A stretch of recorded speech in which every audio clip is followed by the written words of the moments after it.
It's I've enjoyed teaching a lot of these classes, and I really do enjoy the competitions. I think there's a lot of great challenges for students here, and yeah, I do have experience with industry, but I think these kind of courses are, in a way, like even more challenging than some of the things you see in college or in the industry.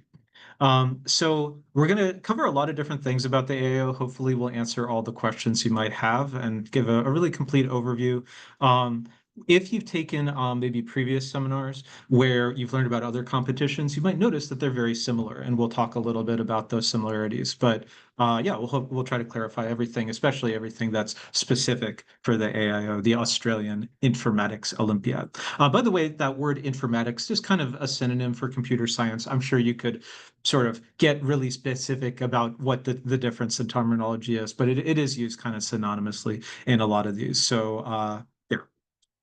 So the overall description is that this is a 3-hour contest or exam. It is a test in the sense of students being expected to do their own work and to answer questions, but it's not exactly like a school test. It's intended to be a challenge for students. It's not expected that students will be able to solve every problem. It's not expected that you will be able to study really well ahead of time so that you will be guaranteed to get 100%. Whereas in school, it tends to be an evaluation of how well did you prepare. So even though this is certainly requiring preparation and they expect you to prepare for it, do keep in mind it is a contest, not just a typical exam.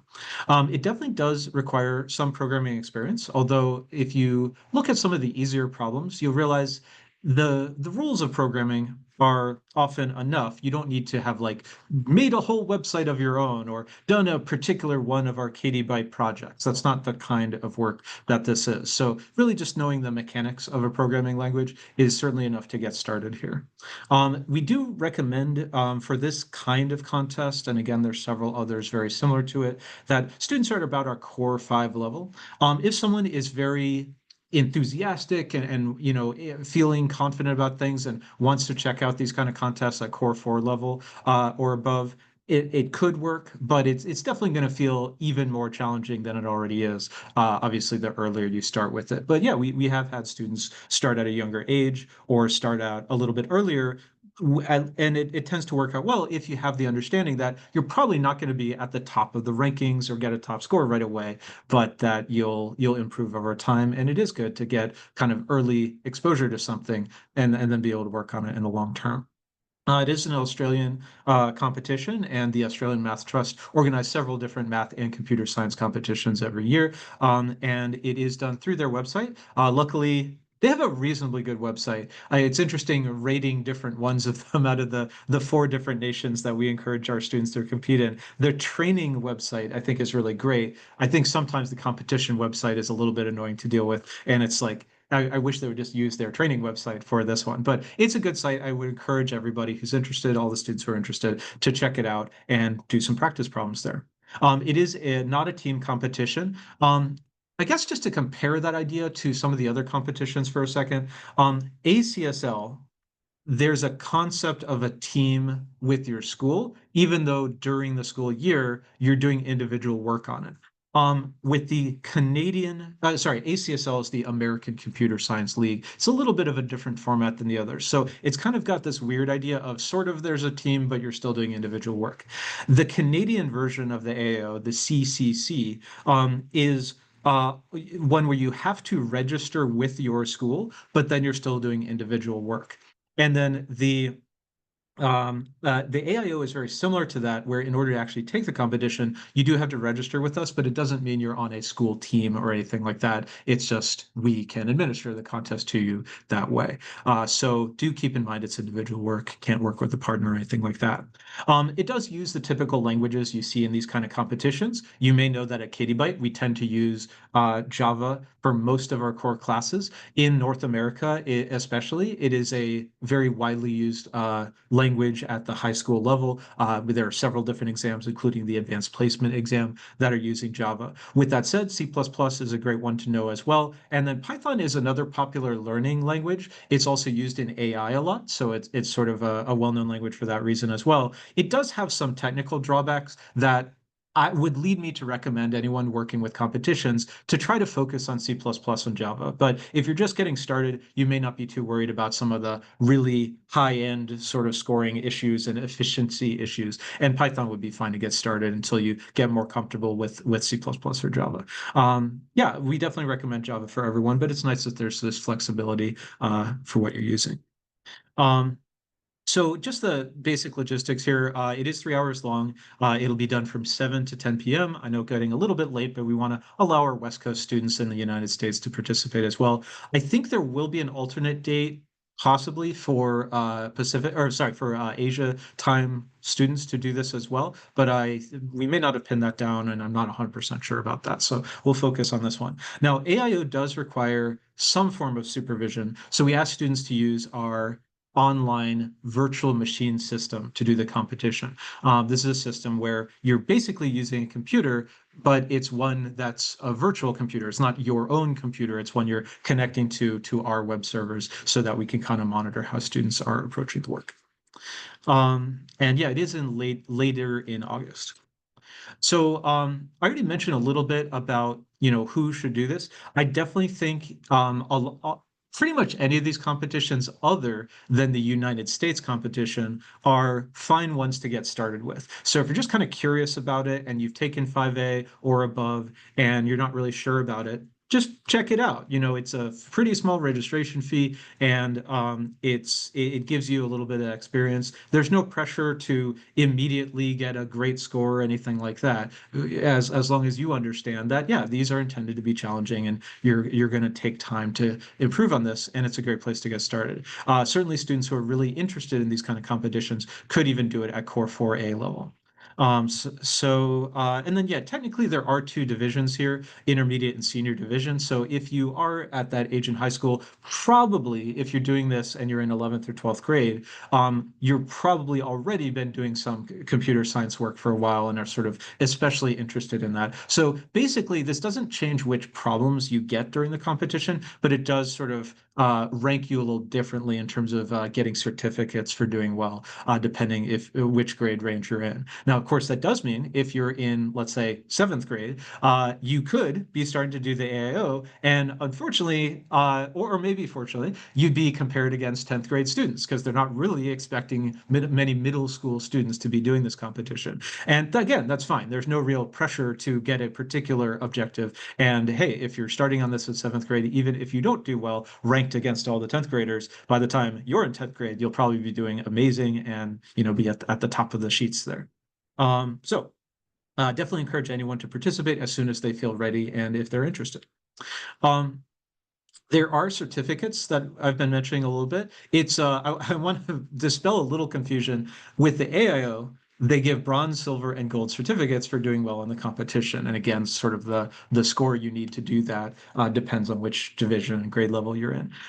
Try not to confuse that with the USA Computing Olympiad, which uses the same medal levels to identify divisions of competition, where it's actually more difficult if you've already gotten to gold division. That's how USICA works. It's not really how any of the others work. So just try to look at each competition's details if you need a reminder about them.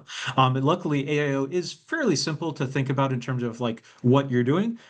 You are trying to do well on the problems that they present to you. You don't need to worry about what division you're in because actually everyone's getting the same problems. The more experienced you are, the easier you'll find some of the problems, so you can focus more time on the harder problems. And the better you do, the better a certificate you get. So it's not really a lot to figure out about this in terms of getting started, other than just practicing and getting better and better.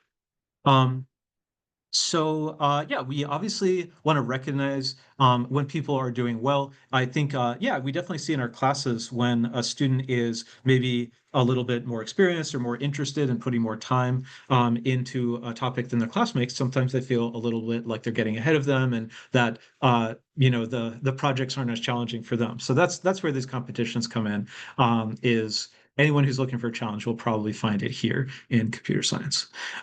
There is a lot of problem solving here. As I mentioned, the form of the contest isn't so much uh, practice on a known type of problem so that when you see it on this test, you'll pretty much already know how to do it. That's not how these work.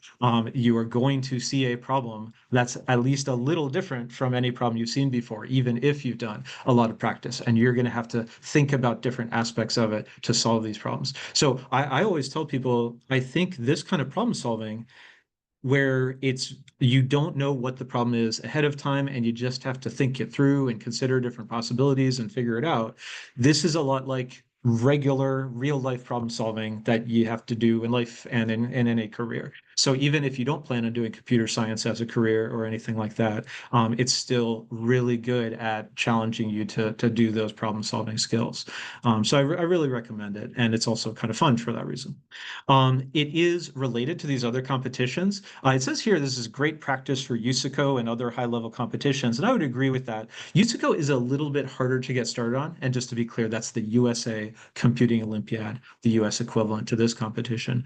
It's a little bit harder to get started on. Even the easiest problems that they offer these days are harder by quite a bit, I would say, compared to the easiest problems that AIO offers and all the others do. With that said, it's all the same format. So it's really just a difficulty level shift here. Like the websites work a little differently, but it's really the same thing. So I would not only say, oh, it's great practice for the other high level competitions, I would say you're doing the same activity as the other high level competitions. So, in other words, if you've prepared and practiced and tried out the CCC, there's almost no reason not to do the AIO. It's almost like it's just another contest offered at a different time of year that's almost the same thing as CCC. I don't want to oversimplify it. Obviously, there are details to be aware of, but in terms of the skills you need to develop, it's the same set of skills. So I definitely encourage everyone who's interested in this to just participate in all the competitions. Maybe not focusing on the really tough one, the USA competition right away, but once you are participating in it, keep doing the others too. Basically do all four nations competitions, Canada, Australia, New Zealand, and US. Go ahead and do them all because they're all available to do and they're all challenging you and giving you practice at this skill set. If you do happen to be an Australian student, we do have a couple Australian students we've had, even though most of our students are United States or Canadian a little bit and various other countries.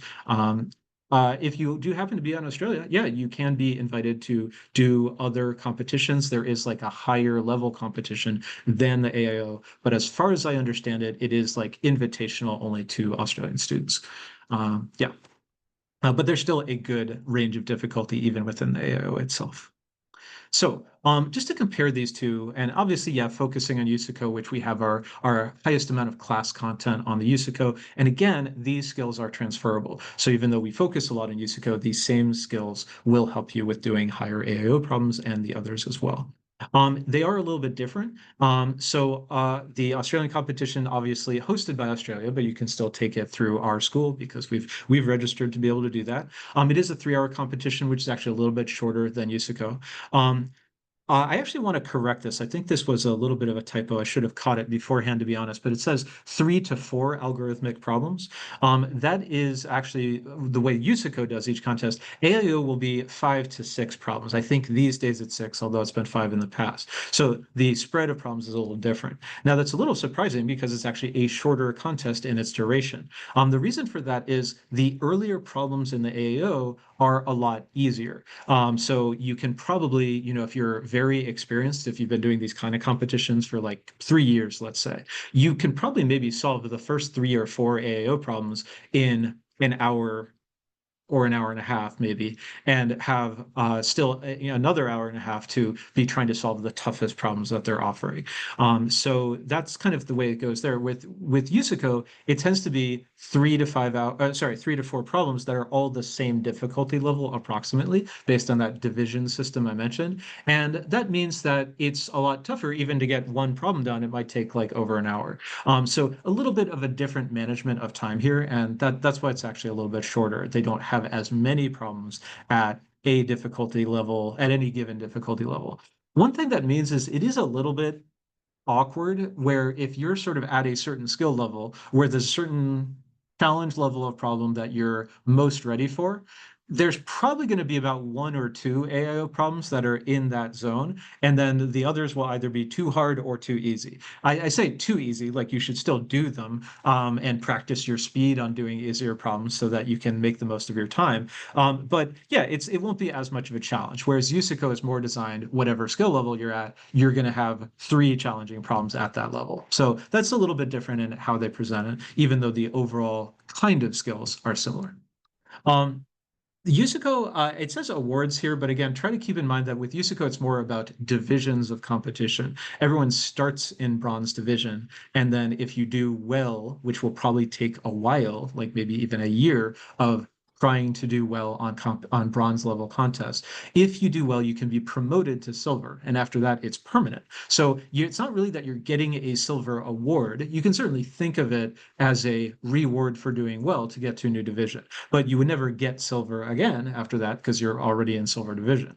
Whereas with the AIO, gold, silver, and bronze, and even just participating, that's something you can get every contest round. If you do really well for your grade level 1 year, and then the next year you could get a silver or gold certificate in each of those years. Whereas with USICO, it's more like a permanent advancement in the divisions.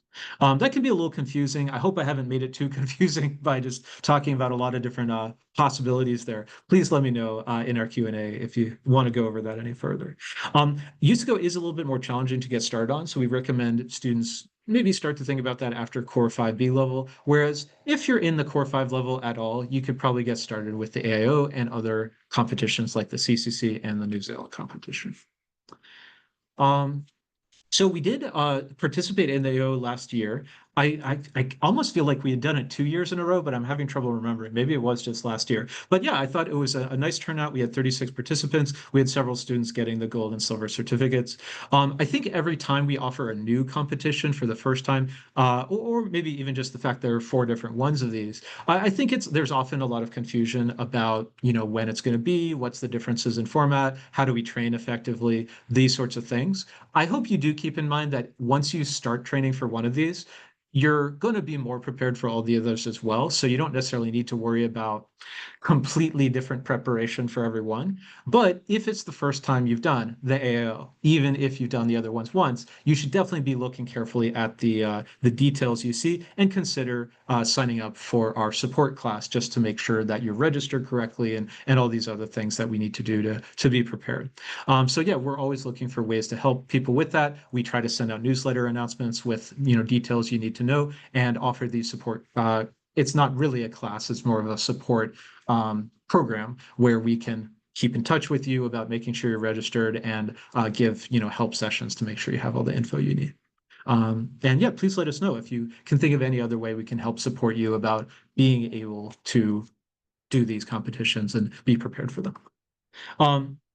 There are actually 2 different support options we have here. I'm going to go into details about both of them, but the kind of shorter form support class would be a meeting before the competition to just go over the key details for an hour on Friday, August 1st. And then the prep class would be like our other academic classes and other competition-oriented classes, where we'll specifically focus on doing AIO problems for a 12-hour course. So I think that one's meeting like every day in the first half of August to just do a good amount of prep. And it's basically a similar format to the prep classes we do for others as well. Anyway, we'll talk a little bit more about that in a second. The support class includes us helping you make sure you are registered. That'll cover the fees that they ask for to be registered. We will kind of have that 1-hour session. It's maybe should be a bullet point here, but will also know that you want to be participating in it, and will sort of be able to coordinate with you a little bit better, knowing that you are planning to do it through this class. And then the contest administration itself will make sure you're getting there, that you're set up ahead of time with your virtual machine and everything you need to do technically to be ready. So then the prep class, again, is the more academic class for students to actually be doing practice with us. We have a course. If you look on our website course listing, you'll see competition prep. That's what this is, but focused on the AIO. And we always tailor the competition prep class to whichever one is coming up earliest. Yeah, I think most students find that once they do one or two competitions, even if the next competition is different from the one they did before, they kind of know how it goes a little bit. But just to ease students into maybe their first one, we do always try to focus on the next one coming up, so students feel really prepared and know exactly what to expect. And then obviously, it's 12-hour class. We're doing a lot of different problems and trying to build those skills that they're going to continue to build through higher level competitions and things as well. And again, a lot of it is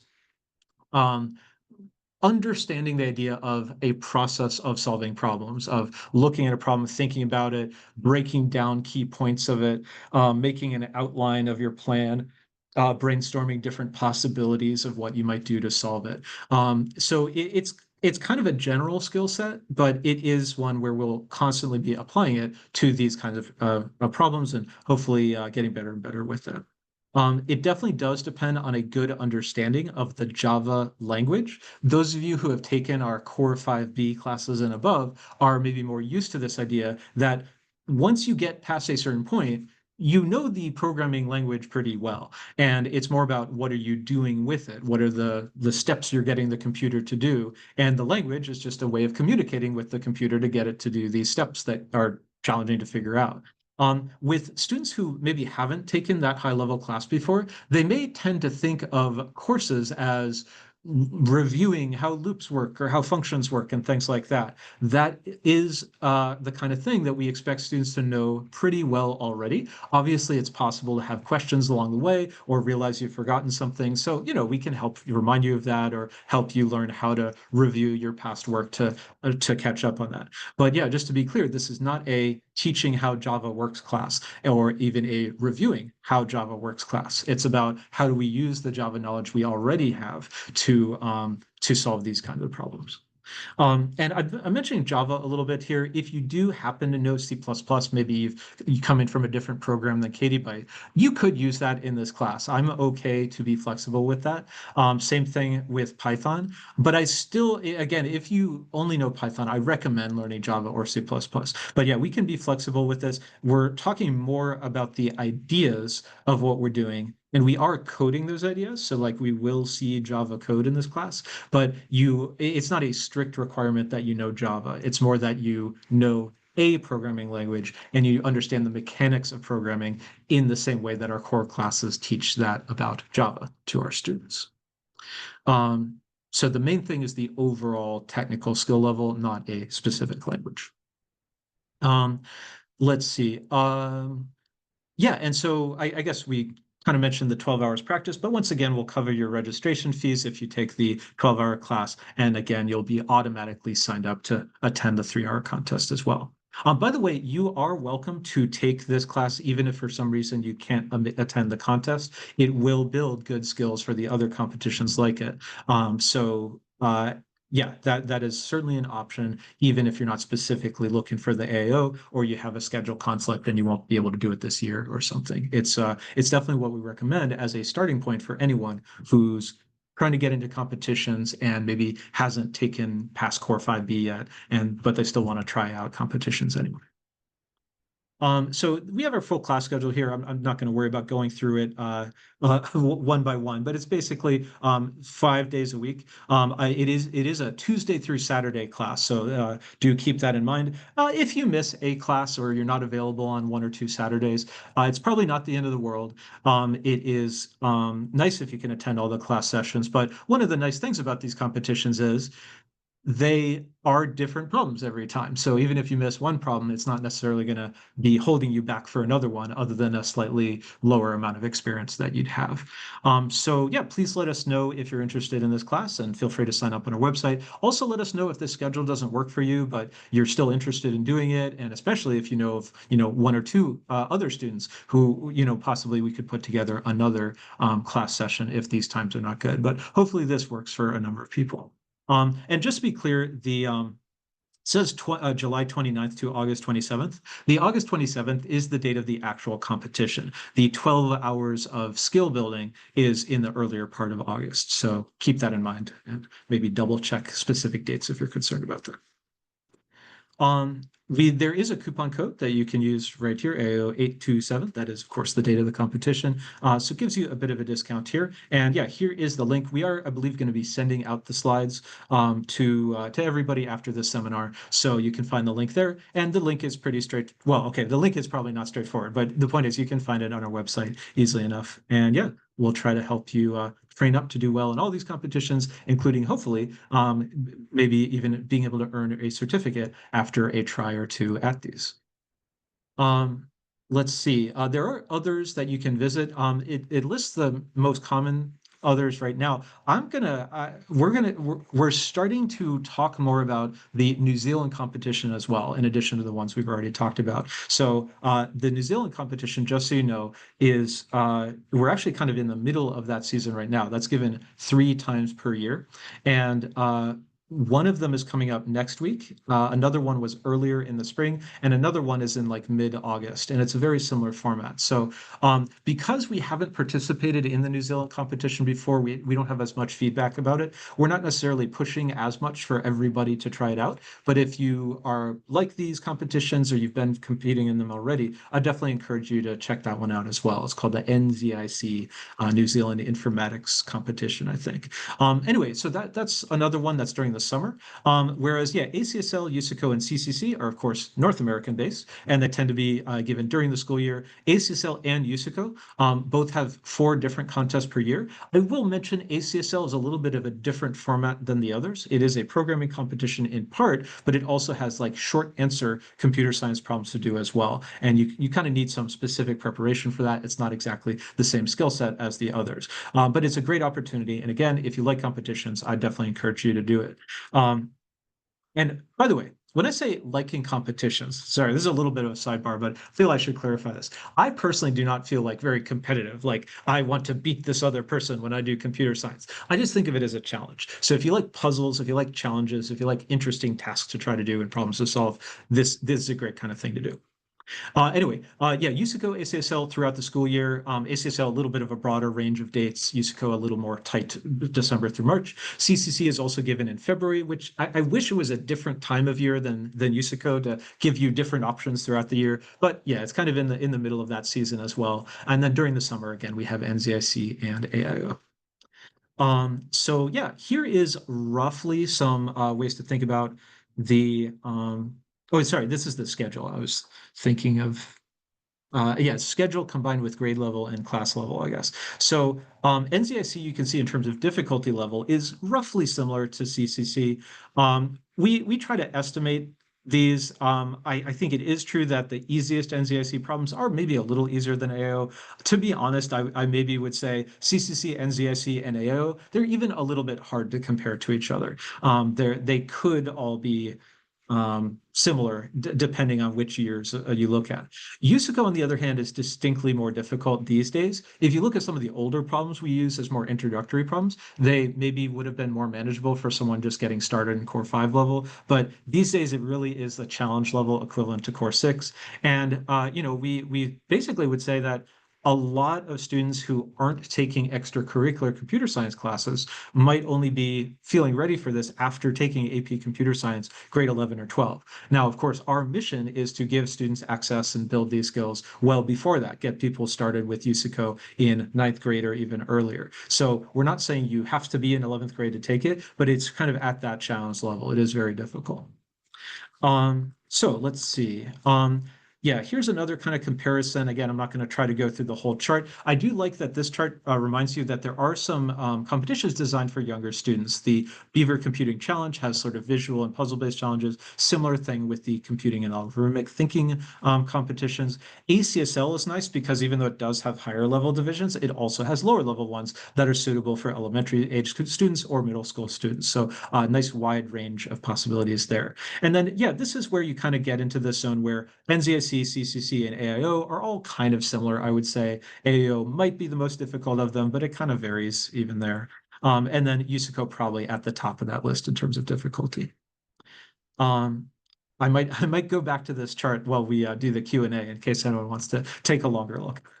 But yeah, I guess that actually does wrap it up. So that was our big summary. We do have contact info. If we're done with the seminar and you want to get in touch with us and ask any questions, please do call us or shoot us an email or talk to us on WeChat. If you are not a current KTBYTE student and you kind of want to know just how to get started and that sort of thing, please feel free to take a free trial class with us, or again, just get in touch and talk about your situation.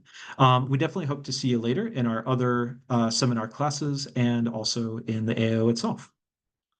I'm going to back up, I think, here.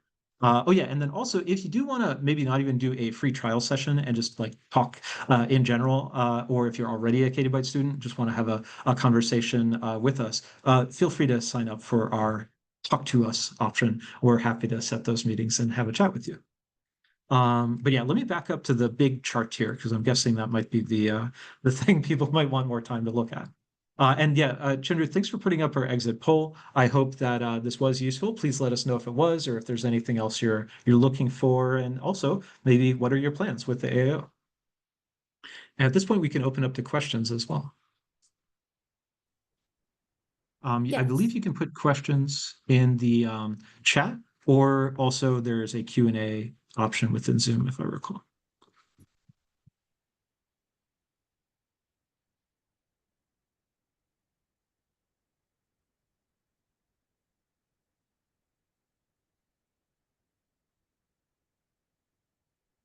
Also, I have allowed all of you to talk. If you want to talk directly, just unmute yourself and you can ask questions. Absolutely. Actually, is there a separate Q&A option? I'm not finding it right now.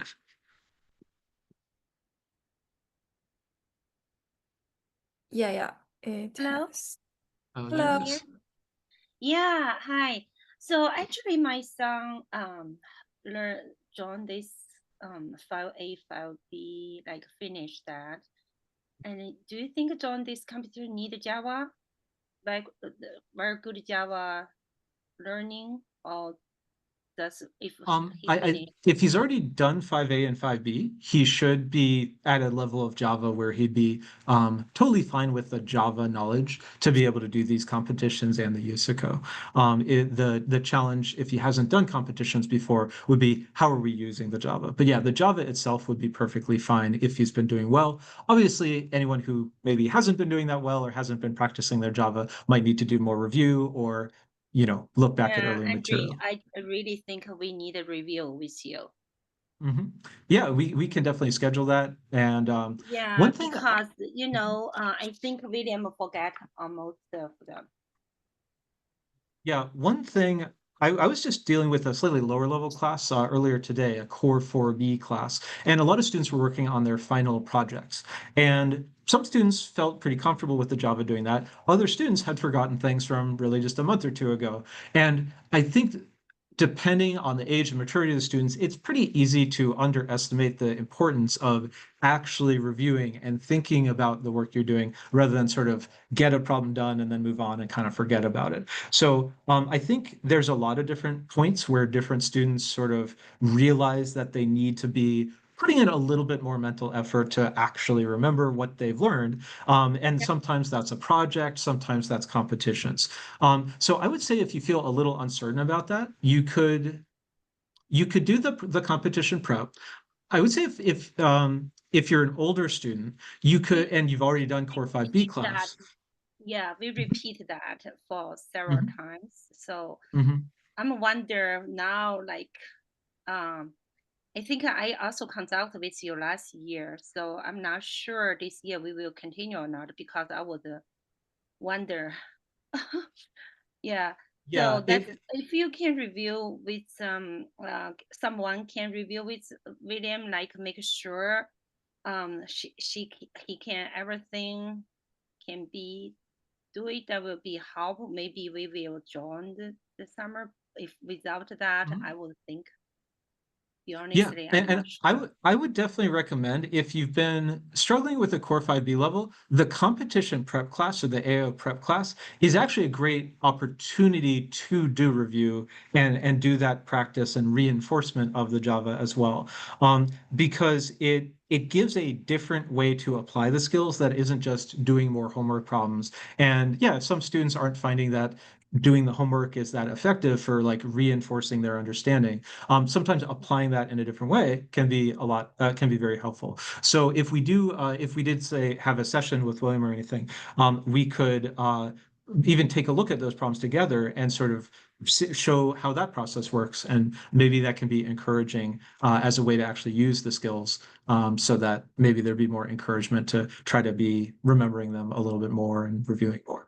Yeah, can we make appointment to stop by the office? Someone can review with him, like check, give a. Uh, yeah, we can probably do that. Let's check in after the seminar further on Mm-hmm, that. And mm-hmm, I'll also mention to just to everybody else, always feel free to give us a call or WeChat if you just want to set an appointment like that. Just let us know, mm-hmm. and we'll kind of check our calendars, make sure we agree on a time, and probably can Okay. do that.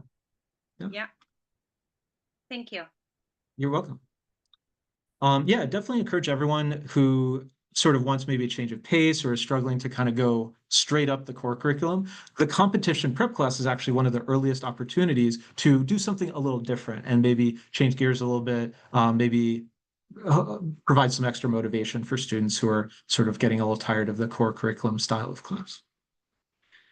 Any other questions right now?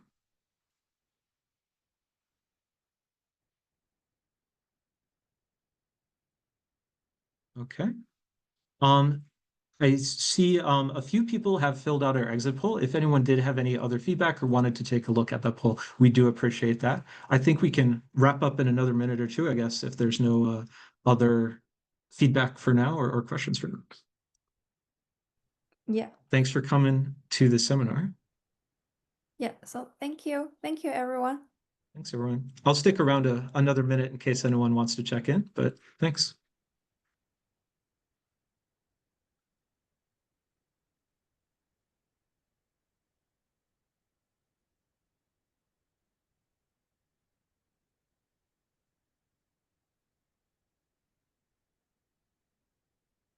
And Angela, I'm going to bring up our record for what now?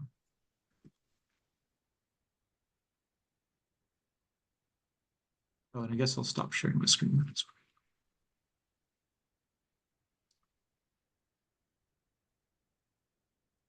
Yeah, I'm going to stop the recording.